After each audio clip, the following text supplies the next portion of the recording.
What's going on, GBA fans? My name is Burke, and today we'll be bringing you the Week 11 Power Rankings for the GBA Season 6. With me, as always, is the bad analyst, Trav. I don't think I earned that title, really. I've done things sometimes. Discord proves you wrong. That's because you made the server. Still proves you wrong. So, before we begin, we're not going to be talking as much about teams that have been eliminated from the playoffs. This is mostly just to save a little bit of time. So hopefully y'all are okay with that. With that being said, at number 16, we have the San Jose Sharpedos. And what can I really say about this match? Tom got 6-0'd, and it wasn't entirely his fault. I know the Starmie was meant to outspeed Garchomp that had sped crept base 95 speeds. For some reason, Starmie didn't outspeed, and because of that, and the crit on the Melodic, he got a little bit unlucky and got swept by Garchomp 6-0. I know that you have a low motivation at this point. You got one last week. Have a good match against John, and then come back strong next season. Draft Kieran Black, do things with it, kill people. Don't draft Kieran Black. Kieran Black's overrated. But talking about the match, I think the hacks made it a 6-0, but at the same time, I don't think it really would have changed the result. I think that Garchomp set was too much for Tom's team to handle. He had things for it because he knew it was such a huge threat. But the Flame Wall Milotic, because it was getting worn down by the burn itself, the Earthquake would have done, even without the crit, enough damage where it would have been 2 KO'd, I'm fairly sure, with burn and another Earthquake and that kind of thing. So then if Milotic goes down anyway, he still has to bring in something to break the sub, but now, the Garchomp's not a +2, so it won't sweep him. But I still think Mono had, he had another 5 months to try and deal with the rest of Tom's team. I reckon he still would have won, but the hacks just made it more one-sided. Either someone in Tom's front office or Tom himself did their speed EVs wrong or on Starmie, or the Jenna fucked up and Tom didn't check it. Either way, it's something that you just need to do. When you get your mods, if you're playing a Wi-Fi battle, check everything. Just have a copy of your team on Showdown or whatever team builder you use, and just check. It doesn't take long, you just check all of the stats. Are they the same as what I expect? Is the ability the same? Are the moves the same? It takes 10-15 seconds, and it just means things like this won't happen. At number 15, we have the Milwaukee Sawsbucks, so you can take... Oh, I was about to say Steve. You can take Battler X. I watched Battler X's team builder, and I was like, well shit, he's gone Mimi, it's a weird Trick Room team, he's probably just going to get swept, and then he won and proved me completely wrong. So I'm going to openly admit that I thought the Trick Room was not a bad idea. I do like the occasional Trick Room, particularly Trick Room Slowbro, I think is really underrated, but some things on his team just made absolutely no sense to me. The Gengar as a Trick Room setter is a bit iffy. I get that he needed another one, but it's such a fast that it really doesn't suit using Trick Room, and it's so frail, and usually because Trick Room has -7 priorities, usually something needs to take a hit. I get it worked in the match, which is insane, but I just really didn't think it was going to. And again, there are just little things that need to be improved. He had 0 speed IVs on his Mienshao, which is a Scarfer, which was his only non-Trick Room thing, which to me makes no sense. But other than that, the team build was really good. It caught Top off guard. It allowed him to basically abuse the fact that Top had a lot of speed with the likes of Azelf and Tentacruel and Sandrill and stuff like that. Steve managed to pull out a win which was unexpected and kind of throw Top's playoff hopes into jeopardy, which I didn't really expect to happen. The gimmick paid off, and that's kind of the thing with Battler X's team this season and the Milwaukee Sawsbucks franchise in general, is they bring gimmicks, and if they work, it's amazing. It's just a lot of the time they don't. So yeah, the Trick Room team was cool. Top's team depends on speed, and Trick Room can definitely do things. He tried really hard early in the season and just pretty much lost all his games, and now he's just bringing gimmicks and fun stuff, and he's winning. So I think there's a correlation there, but we're just gonna leave it at that. And he just executed the Trick Room pretty damn flawlessly, and able to sweep with Slowbro, which doesn't normally happen, and that disrespectful Fire Blast at the end against the Heracross. Damn. That just showed that he was in control that match. So, Battler X, I think he does gimmicks well when he dedicates his team around a gimmick, like Trick Room, instead of just kind of half-assing it. with gimmicks in League format, if you're going to run some outrageous gimmick, you gotta commit. Like, you can't half-ass gimmicks. Yeah, just go balls in. And Steve went, oh god, not Steve. Battlerex went balls in. At my number 14 and your number 13, we have the Newcastle United. And Sam, I liked how Sam brought the same mons to try to do some mind games. He didn't bring the same sets, but he brought the same mons, so that was really cool. And he fixed a lot of problems he made with the team last time. Made sure that he had some better switch-ins, some better offense. You know, like with Dragonite, he changed to an expert belt because he knows he can't really get himself locked into certain moves. I think he played really well. He made some pretty damn ballsy plays, like setting up spikes out of Magikarp P2, expecting it to switch out, preventing Ments from setting up, you know, staying with Dragonite at -1 to go for Dragon Claw. It was really good playing by Sam, and he kept up a lot of good momentum throughout. He made sure to get the hazards up because they really hurt Fizz's team. He only saw the Salamence, so he's probably sure that Salamence didn't have Defog, especially after he saw the Dragon Dance. It's not a Defog set. He used the Crobat very well. Nasty Bat, it hits harder than you would think it would, and he was able to make sure to deal a lot of damage to some things like the Holucha and constantly threaten out the Whimsicott, Nasty Bat, so much better playing now than have seen all season.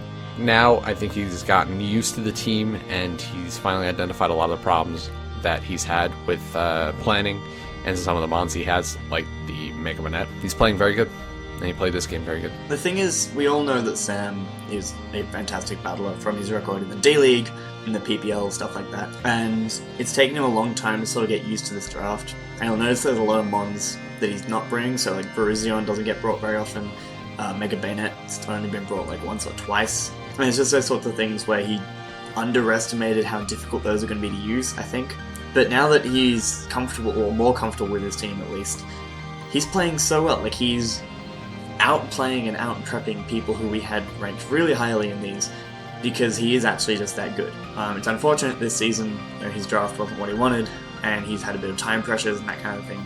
But he's proven that if he gets it all together, he can actually be a top contender in the format. Overall, pressuring Fizz's team was really good, getting the chip damage he needed for Nasty Bat to be able to do things, and even using it as a revenge killer, because like the thing with Nasty Bat is usually you basically have one chance, which is to try and set up a nasty plot, maybe even two, before you even do anything, but he was just using it to get damage on things, you know, firing off sludge bombs, which did a reasonable amount. And overall, he just played pretty smart, and a lot better than we've seen in previous weeks.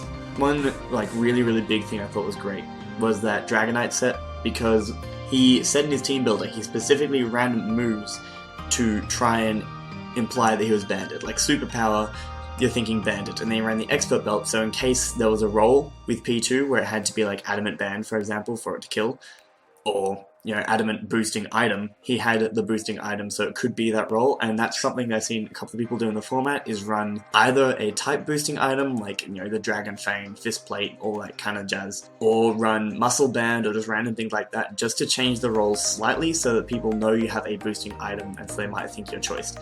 That was really smart, allowed him to basically completely shut down the Salamence, brought it down to almost no HP, and then got rocks up, so it just died. You know, effectively bluffing that he had the E-Speed, even though he didn't. That whole mind game with the Dragonite was really smart.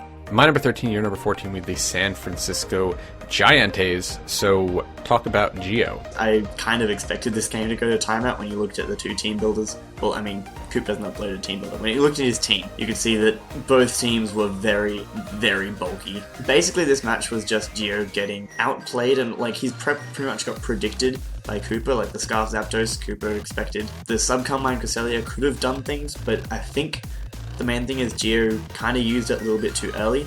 I wouldn't have revealed it, I would have tried to keep it until Coop's team was a little bit more worn down and he didn't have much to deal with it before trying to set up too far with Cresselia. But there's things you can't expect, like the Staraptor set was really useful in shutting down that Cresselia and getting it toxic and worn down. At the end of the day, Geo was spending a lot of time towards the end game trying to figure out when he could get the Nidoking in and trying not to risk it. He finally got it in, but then the timer ran out. And at that point, like, all he needed to do was to try and get the Nidoking in and get a kill, but he knew that Koopa was going to be trying to prevent that. So it was just a lot of mind games.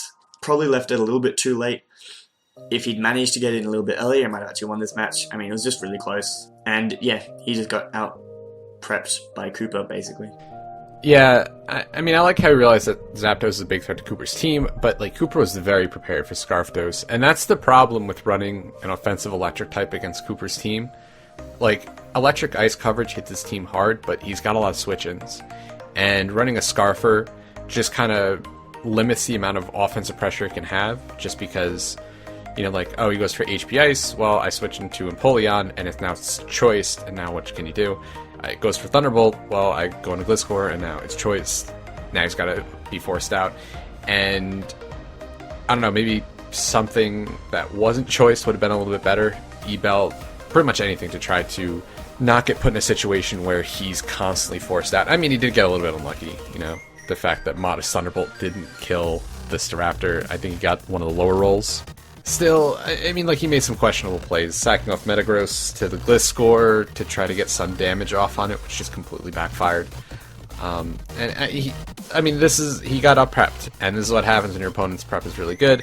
You're not able to really break through, and had this not had a timer on it, I'm pretty sure that Cooper would have still won, just because Geo's team was really, really little down. But then again, you know, Nidoking's a big offensive threat, so, you know, it's hard to say. I mean, overall, I think he was playing well for having not as good of prep as Cooper, but unfortunately, because of this loss, he's now out of the playoffs. At number 12, we have the New Orleans Pelipers, and John, he brought some of the same tricks as last time. He was able to play really well around the Snorlax. Some pretty damn ballsy plays to make sure that it doesn't sweep, and it really worked out. But then, you know, he has some bad luck, like against, not as bad of luck when he played against like Mono, but, you know, a high jump kick miss really hurt. It meant that Megalopunny is just able to get worn down so much easier. And I like the fact that John was calcing, but I guess the timing of it's just not great. When you're calcing, you're gonna want to have to calc before you pick your move, not while the turn's being played, because you need to see what your opponent actually goes for. While he was calcing, he missed the fact that Nidoqueen went for Super Fang, and then he thought it went for something else, and he really needs to look into opponent's movesets. Nidoqueen doesn't get Mega Horn. I know it seems like a really easy assumption to make, but that's why you have to look up exactly what your opponent's mons can get. Maybe not even before, but even during, like, oh, does Nidoqueen get Mega Horn? Just gotta make sure. And you see it doesn't, and you make different plays. And, like, yeah, some very questionable endgame plays. I know he's worried about Sucker Punch, and I know he saw Super Fang, but you can't really assume that it doesn't have Sucker Punch because of Super Fang. George didn't reveal two moves, which was Rest and Sleep Talk, but, you know. And I guess the biggest thing, John, you are a very good player, and I know it's been a bad season, but don't let this be a reflection of how good you are. Keep playing, finish out the season, and then just come back stronger next season. The big thing with this match was, I think it was in like week 2 or 3, you made a comment about Mono freaking out. I can't remember exactly what it was, but there was something where Mono basically made a series of plays assuming that Amon had a particular move when it didn't. It was against John, and he saw that the Reuniclus went for Trick Room, and then he assumed it also had Acid Armor and enough coverage to hit. Anyway, the point is, it was a similar freak out where John made all these plays going, he can win with Sucker Punch Nidoqueen. The thing is, you've seen Rocky Helmet, that was the big thing to me, and like, he should have been running damage calcs to realize that Nidoqueen was physically defensive. From the damage his Lopunny was doing, he should have realized that. And, like, I guess he can run physically defensive with Sucker Punch, but that's not the sort of thing I would have expected from a Nidoqueen. It's one of those things where, because he was overly worried about that, he sort of slept on other potential things that could have destroyed him, and it ended up being just that Salak Berry Manaphy managed to pull through at the end game. Up until that point, he did a lot of things well. Go be unlucky. When you're calcing in-game and you miss things, what I tend to do is you watch the turn as it happens, you write down anything of note, like is there Life Orb recoil, what move did they go for, how much PP does that move have left, all little things like that you notice, and then you have, I believe it's 90 seconds to make a move. You can spend like the first 30 to 40 seconds of that calcing something, and you know you're not going to miss anything because you haven't picked your move yet. So even if you know what move you're going to go for, you can use a little bit of that time to do calcs for future turns that you might need to be worrying about. I'm going to repeat the same thing you said. John, you are a good player. Just because you have one rough season, like, it does happen, your draft isn't quite what you wanted it to be, or you struggle for time, or you just got unlucky, which John has gotten unlucky this season quite a few times. So don't beat yourself up thinking you're terrible, because you're not. Everyone knows that you're still a threat. No one in this league is going to prepare for you like you're not a threat, so don't beat yourself up about it. Number 11, we have the Borussia Don fan. And why don't you talk about Lars? Lars, I'm gonna say the same thing I said about Tom. Check your fucking mons when they get genned. It's just one of those things, you just have to do it, because when you're genning, it's so easy to make a mistake. There's a lot of things you need to worry about, and you don't know the reasons behind particular things most of the time as a genner. So it is the coach's responsibility when you get the mons just to check, and if something is wrong, someone else will gen it for you, or you can, if you have enough time, your genner will regen it, etc. Generally doesn't take too long. Like, listen to Shia LaBeouf and just do it! Because it didn't really come into play this match, but if you had predicted Skarmory with the Druddigon and gone for Flamethrower and it hadn't 2-hit KO because you didn't have Sheer Force, it would have mattered. Lars makes a lot of middle ground plays and expects his opponent to do the same, and Nick was like, I basically clinched playoffs, I'm just going to play really aggressively, and that completely threw Lars off guard. Nick got a lot of momentum through those sorts of plays. And then there was just no coming back from it. Nick flexed on him a little bit with things like the Feraligatr. It was a bit brutal, to be honest. He got caught off guard by a Scarf Drapion at the start, which meant that he lost some really important items. There's not really too much else to say. I mean, he got outplayed by a very reckless Nick, who he had nothing to lose this match, so he just decided to see what he could get away with, I guess, in terms of just throwing mons around, and it completely worked. Yeah, I mean, I like the planning. He had checks to pretty much everything on Nick's team, and the Flamethrower was cool. I mean, I didn't really know Druddigon got Flamethrower, because, I mean, no one really knows the special moveset. Special Druddigon? Yeah, no one knows the special moveset of any physical attacker, so... But yeah, the beginning of the match just set the pace for the entire match. Lost a ton of momentum, and then just never able to take it back, because Nick was playing so damn aggressively. And you have to be able to be adaptable in your own play style once you see how your opponent's playing. So once you saw those first 2 turns and Nick's playing like super aggressively, okay, that means he's going to be making these really balls to the wall predictions, and I have to play to that. Like, just lost a whole lot of bonds to Cure and Black. Like, I know he was worried about the Roost, but basically, if it had Roost, then, I mean, you pretty much lost anyway, so you might as well try to just Sucker Punch and kill it. But, I get the plays, I get them, but I think he overthought them a little bit too much. Those are the last of the currently eliminated teams. Now, all these teams 10 and above haven't been eliminated yet. And my number 10, and your number 9, be the Pittsburgh Piratas, and Tup didn't upload. Rabble, and he's got personal issues, I understand that. But I can't really talk about him because he didn't upload. He is in the fight for the playoffs. It's do or die this week. And yeah, that's all I gotta say. I really want Tup to make playoffs. Like, I really want Tup to make playoffs. So do I. Don't mean to be offensive here. He was a laughingstock of the GBA his first season in terms of how competitive he was. And he's come so far, and I just really want him to make a playoffs and have a good playoff run. So please, Tup, please do well. I just really want you to do well. Pity he didn't upload, so I can't really see his thought processes, but he got caught off guard by Battler X's gimmick, and that happens. It's league format. You can't expect to win every game. You just have to try and be more consistent than everyone else. He basically now has to win next week to get a spot in the playoffs. And I mean, like, Cooper I don't think has made playoffs either, so either one of them makes playoffs. Well, anyway, at number 9 and your number 10, we have the New York Metapods. If you look at the end result of this game, it looks like Dan thoroughly shat on MV. He didn't. It was a lot closer than the differential made it look. And there are a lot of pivotal plays. A lot of the time he doesn't use Victini particularly well, and this week he was like, look, I'm just going to bring power. I'm just going to bring a lot of pivots so they can go back into Victini and just click V create and watch stuff die. It was a really effective plan, and surprisingly, Victini didn't actually get that many kills, but because of the pressure that it put on, it allowed him to set up with the Altaria.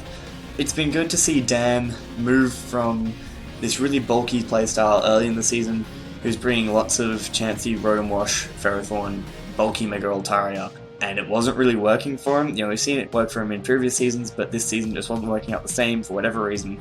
And now he's moved into this mindset where he can bring a Choice Band of Victini, still a bulky Altaria, but the defensive Dragon Dance set for Altaria is not stall, it's semi-stall, potentially even like bulky offense if you're going that way, and it was much more effective. Envy basically said he wasn't taking this game as seriously, but nonetheless, Envy was still trying. Like, his prep might not have been as heat, but he was still trying to win that game. He was still making plays, and Dan read him decently well. And once he managed to scout out some of the sets, things like the Togekiss, figure out what the Jirachi set was, stuff like that, was able to set up with the Altaria, and then Envy just had nothing left for it. And it was really solidly done, honestly. I was quite impressed by Dan's ability to pivot around threats to his team, even though it's against someone like Envy, who is known for capitalizing on that and able to get back in his own threats and just put a lot of offensive pressure on Envy and not letting him play his game. So yeah, Dan basically took the pace of the match, controlled the momentum, took through the end game, and that was it. Yeah, like you said, this game was a lot closer because at the end it came down to a series of rolls. One being the flinch from the Scarfrachi. Like, had the flinch happen, then this would have been a much closer game in terms of differential. It could have swung either way. It was a speed tie with Keldeo because Dan had EV to outspeed at +1 base 100s by 1 point, and same with Keldeo. So Dan did get, a little bit lucky at the end, but I mean, it was like 50-50s basically. Dan came out ahead of the 50-50s. Yeah, I mean, he played the early game well. I like how he tried to keep the foul play hidden on the Gourgeist. Envy takes tons of momentum due to like crits, and I just like how he was using Gourgeist, able to pivot in and out with it, get some chip damage, and played well around the Jirachi in the mid game. It was a lot of pivoting around, like, between Altaria and Gourgeist, but he was able to just slowly chip away at Envy's team, and the fact that he kept the Dragon Dance hidden and then was able to surprise Envy with the Dragon Dance, I think is what turned the tide of this battle, and then the fact that those rolls happened. But it was a well-played game by Dan, and he is able to make playoffs by the skin of his teeth if he wins and Mono loses, so... I mean, just like last season, right? Made playoffs by one differential, then won the championship. This week is going to be very important for both him and Mono. So at number 8, we have the Utah Jasmine, and I know we said Battler X had great singing, but that rap right at the beginning is fantastic. I loved it, Cooper. It was 10 out of 10, best rap I've ever heard. If we ever get that diss track from Chimp, I know. We could make Chimp. An album of GBA Season 6. The planning was great this match. Pretty much what it came down to. The fact that he had, like, Toxic on Staraptor. It was actually like a Toxic stall Staraptor, which was really good for the Cresselia. It actually shut it down. The fact that he had Protect on a few of his Mons to make sure that he could effectively scout for what Scarfdos was going for.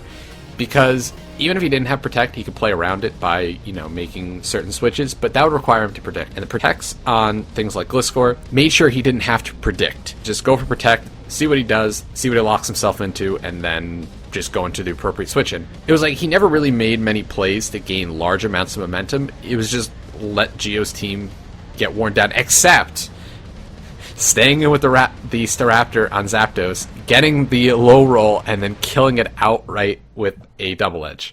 That was an extremely risky play. I don't know if it really had to be made. The reason being Scarfdos wasn't a risk or a real big threat to Cooper's team, just because, again, Protect on a lot of things, could easily scout out for what it's going for, and then just make really appropriate switches. And he just made sure to keep his walls healthy enough. It really paid off well in the end because, it comes down to a 4-4 timeout, and Cooper has like 3 things at max health and was able to win due to percentages. He didn't pay attention to some things, like, you gotta make sure you're calcing right. Make sure that it doesn't have specific natures that the calcs want to give it, like Naive Nature on the Nidoking, and because of the calc, he thought it was Assault Vest and not just Life Orb. He said he just wasn't paying attention to some things. So, like, even despite that, like, again, you can make some misplays, but if you have really good prep, it's not going to make too much of a difference in the long run because your team is just going to be able to hold up. That's basically what this game came down to, is really, really solid prep on Cooper's part. One thing I want to note is that almost every set couldn't touch itself, basically meaning it countered Ditto, with the exception of, like, Staraptor, I think that was it. Everything else. I don't think a Staraptor set cannot touch itself. The Greninja having Protect over U-Turn meant that Ditto couldn't just come in on it and then click U-Turn and get momentum. The Gliscor set, all those sorts of things mean that every time Ditto comes in, it's a momentum killer, because Coop can just stay in and keep clicking whatever move until Ditto decides to switch out. So like with the Gliscor, he can just click Toxic or Earthquake, and eventually the Ditto has to switch out because it can do literally nothing to the Gliscor. And Ditto run out of PP first. Yeah, Ditto runs out of PP first. He knows it's like 99% going to be Scarfed. It'll be locked into a move. He can know what it's locked into by scouting with Protect. It was just really, really solid. Typical Cooper prep of just everything is just bulky. He scouts out most of the movesets of his opponents as much as he can, and then just pivots around them really, really well.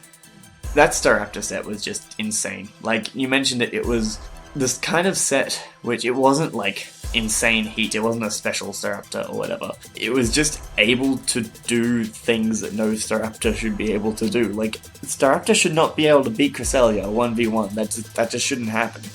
Unless it's like Adamant Choice Banded and Cresselia switches in and takes rocks damage or something and gets to it KO'd. That it shouldn't be able to sit in against a Cresselia and outstall it. That was just insane. And then, managing to live a Thunderbolt, that was probably a pretty pivotal play, because even though the Scarf Zapdos wasn't a massive threat against Koopa's team, if Geo gets the Nidoking in and forces Koopa to sack something in particular, like all of a sudden Scarf Zapdos becomes a huge win condition. But certainly living on 1 was huge, just because A, it meant it was a double down, and B, he took down the Zapdos, which could have cleaned up his team late game. Overall, prep was really solid. Typical Koopa match. His differential is still awful for a team with a positive win record. He's at -9, I think, which is just like, how? But yeah, given last time he got 6-0'd by Geo, this was a big improvement, and I really liked how his team building has changed over the season. At number 7, we have the Atlanta Hawluchas, and you can talk about Fizz. Fizz basically suffered this week, I think, from underestimating Sam to a certain extent. Because, as I said when we were talking about Sam is actually very, very good. And his record doesn't show it, but he can destroy, even really good people.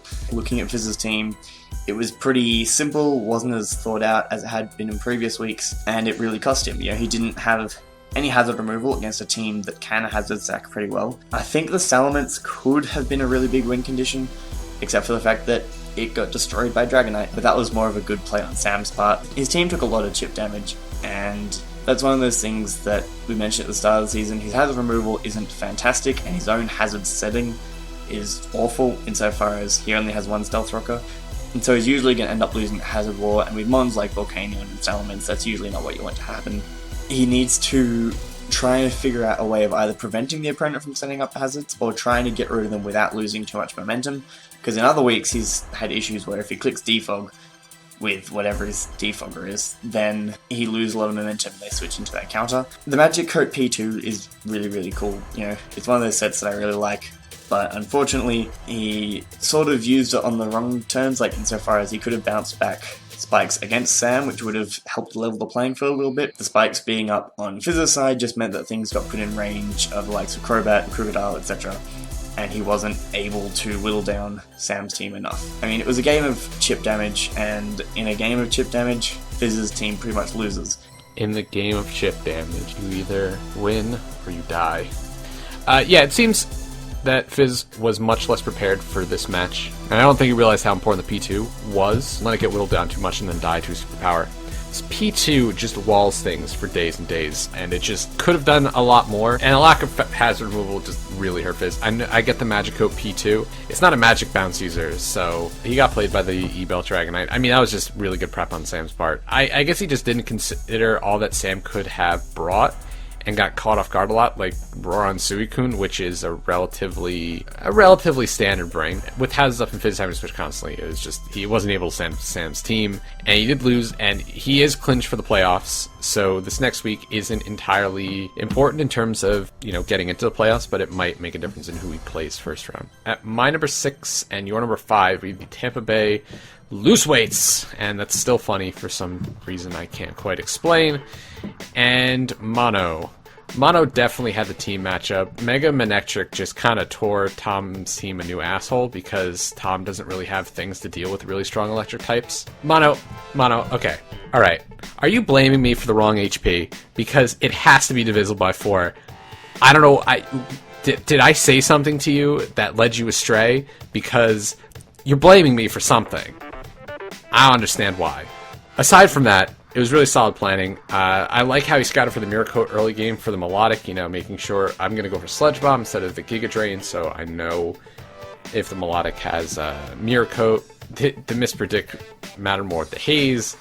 And while the crit did matter on the Melodic, and because of that the sub was not broken, / the Garchomp stayed at +2, and then he swept. So, had that crit not happened, would Mono still have won? Very possibly. There was been a lot more of that match to play, because at the very least the Garchomp wouldn't be a +2. Or, Tom Ice Beams to break the sub, and then Salt comes in after Melodic goes down, and then kills with an Ice Punch. Mono, I think, at least played well enough to get the Garchomp behind a sub, and then Sword Stance. I liked how he knew that the Melodic wasn't going to go for Haze when he went for the Sword Stance, and then able to, then skill crit. Yeah, he's got to make sure he wins this week to make the playoffs, because he can't count on Dan losing, because Dan's good. For someone who has used a sub Garchomp with a berry, I can't remember how many times, I think 3 times this season, and who has played as much Pokemon as Mono has, you should know how the fucking berries work by now. It's divisible by 4. If you can't do mental maths, get a calculator. They're literally everywhere. No, he's blaming me for it. Yeah, it's all Burke's fault because reasons. Yep, it's all my fault. I'm sorry, guys. It's all my fault. And then in the game, it was kind of, he's pivoting around early. That's what his team does generally pretty well. He has a Mungus. It's a good pivot. He uses it to pivot into Mega Manectric to get initiative with Volt Switch, and then brings in a big threat like an Azumarill or a Garchomp or PZ or whatever, and hits strong moves. This week was pretty much the same. He pivots into the Garchomp, gets up a sub. I like that he wasn't too keen on the sweep early. He goes to the Earthquake just to whittle my Milotic down a bit more, forcing Duo to recover.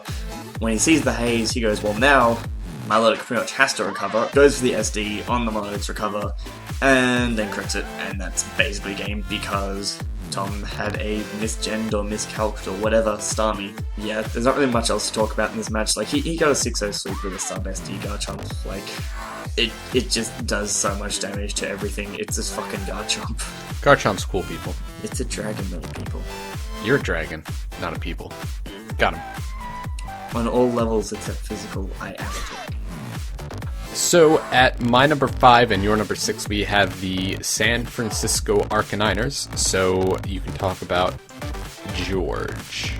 George got pretty lucky this match in a couple of respects. So, the high jump kick miss was unfortunate for John. That kind of stuff just happens.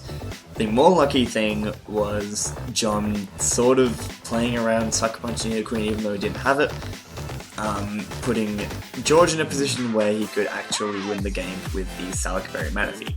I really like the idea of the set. Even if the Cryogonal had been able to kill with Freeze Dry, he had the Endure. Despite the luck that went in his favor, he brought Poison Point Nidoqueen for the only time ever when you will bring Poison Point Nidoqueen, and it didn't do shit. And when I say it didn't do shit, I mean it didn't poison. It was actually a really, really good set. He missed a Super Fang, which is unfortunate, but I really like George's prep. Unfortunately, I think he tried to set up with a Snorlax a little bit too early. It was one of those, you either set up with a Snorlax early, punch holes, and then clean up with Manaphy, or vice versa. And he didn't quite get enough damage off with the Snorlax, partly because John had things like Rocky Helmet to try and whittle it down even more. He also had Haze on the Cryogonal, which, I don't blame George for being surprised by that, because I didn't know Cryogonal gets Haze. But when he does bring it in on a Snorlax, you're thinking something's up. George had a lot of momentum early this match because John had pretty much nothing for Snorlax. It would just absolutely destroy his team. Once Snorlax went down, George was on the back foot quite a bit, but got through with a little bit of luck, and then just a really solid Manaphy set in the end game. If he'd been literally any other set, he wouldn't have won that matchup against the Cryogonal because he gets outsped. George pulls a win this week, clinches playoffs. He's still, a very good chance for the championship. I have him ranked kind of low because he very easily could have lost this match, but he's still a very, very good competitor, and I look forward to seeing him in playoffs. I like the plan in this match. Poison Point Neoqueen. George, I'm going to ask you, did you check your mons if they were gent? Because you never got any Poison Point hits. So I'm starting to think that it was accidentally Sheer Force. Curse could have been really good, but, you let it get worn down. But then again, that's good prep on John, having, Endeavor on Reuniclus. I know he had a lot of Protect on things to get Leftovers recovery, which is good, but because of it, he wasn't able to hold a lot of momentum.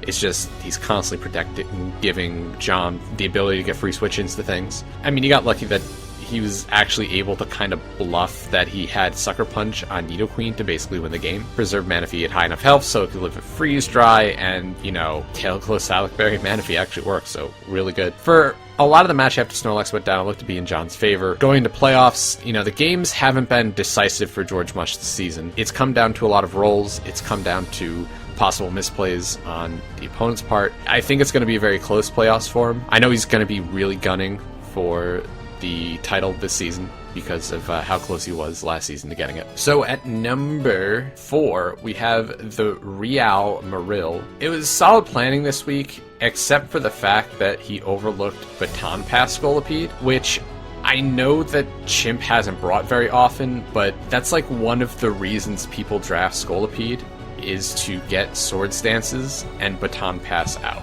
He had a problem with Registeel being setup fodder before, and he let it be setup fodder again. A lot of the mistakes he made earlier in the season have been made this battle, especially against that Scolipede. He was playing actually well, he was pivoting, getting some offensive early game momentum, but then he let the Scolipede just absolutely set up in his face. But I like the fact that he prevented the sweep by using the Zebstrika and the Tailwind to make sure that even at +5 speed, the Steelix didn't outspeed the Zebstrika. And he prevented the sweep, but he was still still vulnerable to the next time Scolipede came in. A little less so, seeing as he didn't have Registeel, so Registeel couldn't be set up fodder if it's gone. Granted, a DC happened, and no T-Spikes were set up again, so the Goodra got paralyzed. The Thunderfang miss gave him the game. But in terms of who actually got luckier based on the actual numbers, who got the higher percentage of hacks, in terms of raw numbers, and that would be Miguel. He did get much luckier in terms of probability. However, in terms of timing, they both had the worst possible timing for the hacks. The Para came at an awful time to let Chimp be able to set up a Sword Stance, and the Thunderfang came at the worst possible time, which killed the Steelix. So it was overall a very, very hacksy battle. Overall, he played well at this game, except for the lack of planning for Scolipede, and he just played poorly around it the first time, and then the second time, there were hacks involved, so you can't really say he played poorly around it that time. Had the T-Spikes actually been set up in the Recreate, obviously the same situation would not have happened, but then again, the plays would have been very different. I don't know how that match would have gone. We can theory mon all we want, but that's all theory moning. Miguel's got a plan for the very obvious sets also, such as Baton Pass Scolipede, because it swept once with Chesnaught, and Chimp tried to do it again, and was almost successful. The big thing with Miguel's team, which we talked about all the way back in the post-draft power rankings, is that he has a couple of things which are really difficult to not be set up fodder, if that makes sense. I think that's English. Registeel, Uxie, etc. A lot of the time you're running, Stealth Rock, Toxic, T-Wave, etc., whatever, on them. And so they don't have the power to break subs on bulky-ish mons. And he's had troubles with the Registeel before. It's one of those, you have to try really, really hard to make sure it's not set up fodder for the most threatening mons on your opponent's team. And the most threatening setup mons, obviously. And Scolipede, that's one of the things it does best. And so you want to make sure that you have something that can break a sub. Sure, it was a defensive Scolipede. If he'd had Seismic Toss, that game could have gone very, very differently. And it's one of those, sure, it's probably a 50-50 in planning. Does he bring Earthquake or Seismic Toss, depending on what he thinks Chimp might be going with.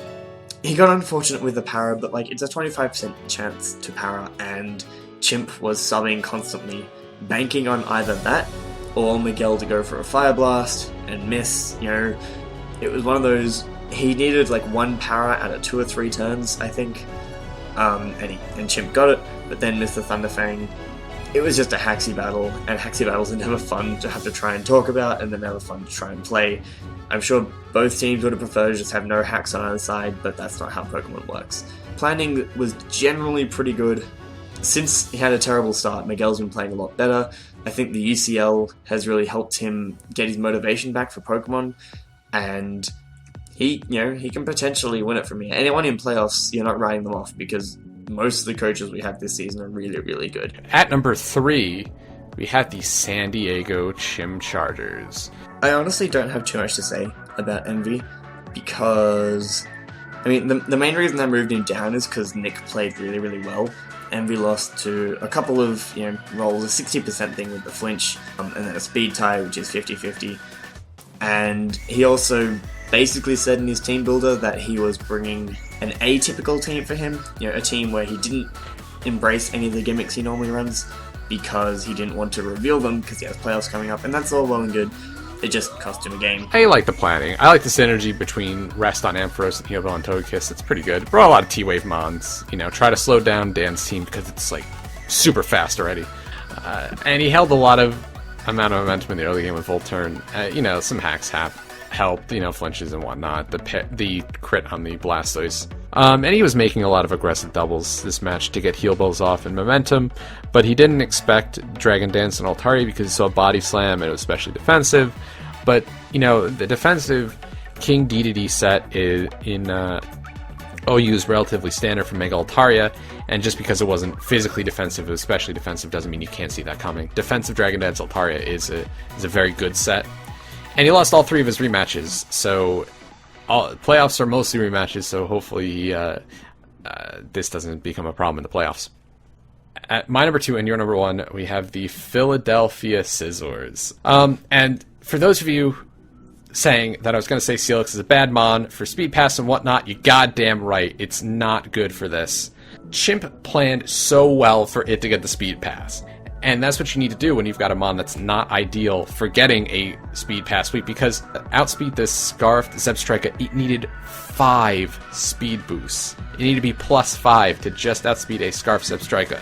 That's not good. Had he had a better steel type, like a Metagross, this would have been a much easier plan to go with. The not even subtle shade. It was such a hard plan to put into place just because everything needed to go right for him, that the fact that he needed to pass all those speed boosts into Steelix, and he was still able to do it. And I think that doesn't show that Steelix is now a good mon. I think it shows that Chimp is a really fucking good player.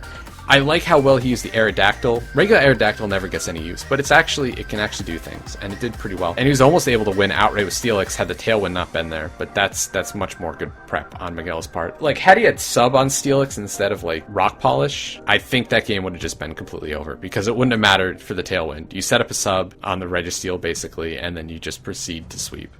But he played really well. He realizes that he needs to preserve the Steelix because that was his win condition. But the lack of T-Spikes changed the game. I get that he's fishing for a Parrot. It's unreliable, but he does get it, and then just immediately that just gets made up for in the Thunderfang miss.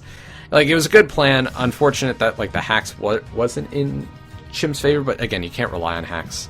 So I still have Chimp at number 1, mostly because, as you said, he made a really, really difficult plan for himself to pull off. And he mentioned it in his team builder. He was like, I'm going all out. I'm gonna try and get Steelix to sweep, even though it's really gonna be really hard. If Steelix doesn't sweep, like if that Steelix died, his team really, really struggled to beat Miguel's. He went balls to the wall, even though he knew he didn't need to, because, again, he's clinched playoffs. And pretty much all the coaches who clinched playoffs this week switched off to a certain extent. I really like how he uses his lower tier mons like Aerodactyl, Steelix, etc. And Burke's just been on a big ramble about this, but it's one of those things that just because a mon is lower tier or that it's inherently bad in the format doesn't mean it can't be used well. It just means it's more difficult to use it well. Pretty much sums up everything I have to say. I have Chimp at number 1 because he still played amazingly. I still have a lot of faith in how he's been playing and prepping all season. Big difference between him and every other coach, as we've been saying all season, is his ability to just play whatever fucking playstyle he wants to bring teams which are like half standard normal sets and then half just ridiculousness out of nowhere, and just his knowledge of the game is really, really impressive. So even though he lost this week, I have him at number 1, and I'm gonna say it now, I genuinely think he's going to win the championship. He is my pick for GBA Season 6 champion. Calling things now. That's not till next week. You gotta call things next week. No, I'm going balls to the wall. Oh, you just get, just like Chimp, you going balls to the wall this week. So my number 1 and your number 2, we have the Boston Red Sox. Similar to Chimp, Nick this week was like, oh well, I've clinched playoffs, I'm just gonna try some things out. And for Nick, instead of trying out a really difficult sweep, what he was trying out was, can I just make the most ridiculous predictions ever? And the answer is yes, he could this week. I don't think it's a reliable tactic going into the playoffs, but it worked this week against Lars. He got up a lot of momentum really, really quickly. Just that Scarf Drapion put in so much more work than it should have, honestly. Like, it just got rid of really important items. The end of that game was an unnecessary flex. Like, we all ran the calcs. We all knew that Feraligatr could have lived that hit back in whatever week it was. But he decided to do it anyway, because at that point he had pretty much had the game wrapped up. But yeah, he was able to just tear through Lars's team, playing aggressively. And, he won this week. And Nick, showed that playing aggressively can work out for him. I think in the playoffs, Nick will go back to a more traditional, from Nick's perspective, playstyle, like what he's been doing most of the time. People in playoffs, you can't discount any of them. Any of them could win from this point. And Nick's shown that he can beat the best. Nick, that was something. That was definitely something. It was a very different Nick than past week, just absolutely balls to the wall, and the commentary was hilarious too. I just like the agility baton pass into Kieran Black, like, goddamn, because Kieran Black's already threatening, but then a Kieran Black at +2 is just like, well, shit. Then, you pretty much said everything, but the spiteful agility Gator to finish it off. He was determined to recreate what happened in week 2. He was determined, and he did it. I would have liked to see the Gator get crit, because I thought that would have been just absolutely fucking hilarious. And that is going to wrap up the Week 11 Power Rankings for the GBA Season 6. If you have your own rankings, but please put them down in the comment section below. And next week is going to be our last week. We are not going to be doing Power Rankings going into the playoffs, because that doesn't really make much sense to rank 8 teams and 4 teams and 2 teams, because it literally just becomes Pick'em Crew. Do you have any last comments, Trav? Chimp will win, just in case you didn't hear me before. Chimp for Season 6 champion. Woo! Alright, so he's making his pick. I'm going to remain ambivalent and neutral, as a good analyst should. No. Analysts don't have to remain neutral, because we're not like referees. We can't actually influence the outcome. I'm allowed to barrack all I want. Oh, true. You know what, Nick, I've locked against you so many times. Yeah, go for it. I don't know. Woo and things. That's all we got for this week, and we'll see you all next week. Bye.